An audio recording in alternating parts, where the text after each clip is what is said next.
Government higher secondary school படித்தேன்.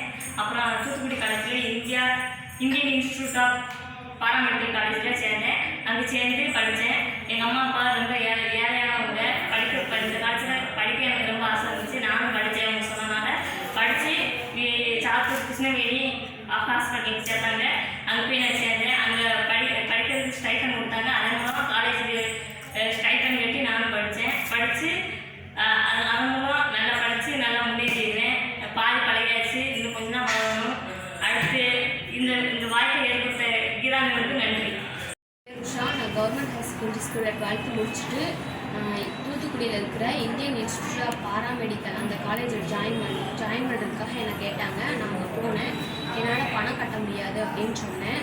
அவங்க சொன்னாங்க, நீ பணம்லாம் கட்ட வேணாம்ப்பா, நாங்கள் ஒரு ஹாஸ்பிட்டல் அனுப்பி வைக்கிறோம், நீங்கள் அங்கே வேலை பாருங்கள், அந்த ஸ்டைஃபன் மூலமாகவே நீ படிச்சுக்கோ அப்படின்னு சொன்னாங்க. சரின்னு சொல்லிவிட்டு நான் சேர்ந்து இங்கே ஒரு ஹாஸ்பிட்டல் அனுப்பி வச்சாங்க. இந்த ஹாஸ்பிட்டலில் ஃப்ரீயாக சாப்பாடு, தங்குறதுக்கு ஹாஸ்டல் எல்லாமே நல்லா இருக்குது. நான் இங்கே நிறைய கற்றுக்கிட்டேன்.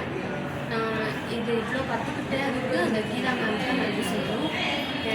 நான் படிப்பனாலே தெரியலை, அவ்வளோ கஷ்டத்தில் இருந்தேன். ஆனால் கீதா மேம் இந்த இதை பற்றி சொன்னாங்க. அந்த காலேஜை பற்றி சொல்கிறதுனால தான் நான் இவ்வளோ இப்படி தேர் வந்திருக்கேன். இல்லைன்னா என்னால் சொல்ல முடியாது. அதனால் கீதா மேம் தான் நன்றி சொல்லுவேன். நான் எப்போவும் கீதா மேம் நன்றியோடு இருப்பேன்.